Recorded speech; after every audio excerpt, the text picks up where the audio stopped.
In the previous Java Swing tutorial, we created a button. When I click on the button, a text is printed to the console. In this video, we will learn how to create a label object. I will create an object from the JLabel class for the label object. The string sent to the constructor in the JLabel class represents the text of the object. You can also use the setText method to change the text of the label object.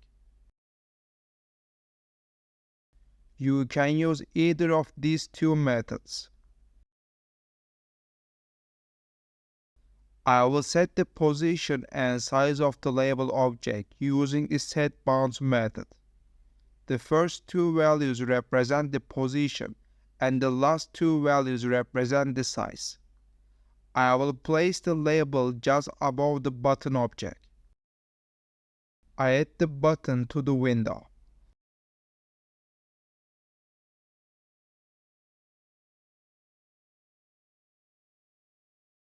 I added the label object to the window. Let's learn how to change the physical properties of the object. First, I will change the font.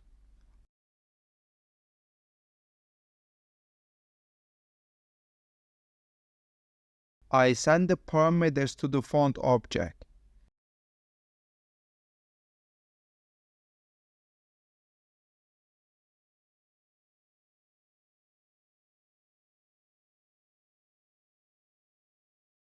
The text is created according to the sent parameters. Let's change the color of the text. We can do this using the setForeGround method. I set it to red.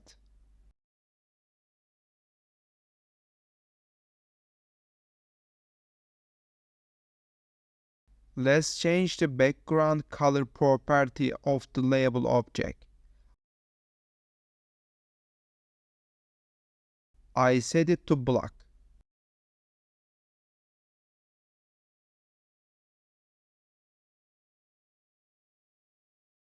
But the background color is not visible. I need to send the value through to the opaque method. In this way, we can see the background color.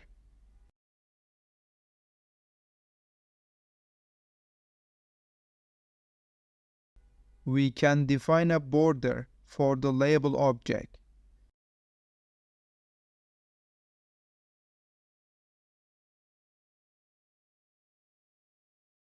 I set the border color to yellow.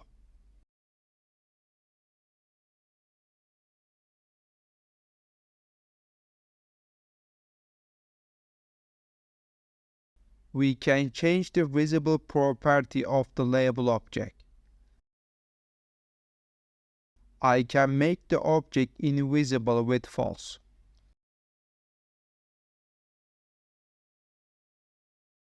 Let's do a different example. I want the label text to change when I click the button. First, I delete the other methods except setBounds, setFont, and setVisible. In the previous lesson, we defined a method to work when the button is clicked. I want the label text to change when I click the button. But I can't access the label object using this method. To do this, I will move the method to the section after the label object definition. Now I can access the label object. When the button is clicked, I will change the text of the label object. To do this, I use the setText method. When I click the button, the text of the label object changes. Finally, I will show a feature. We use the getText method to access the text of the label object. I will print the label text to the console. In this video, we'll learn how to use label object in Java Swing. I recommend you to watch the next Java tutorial.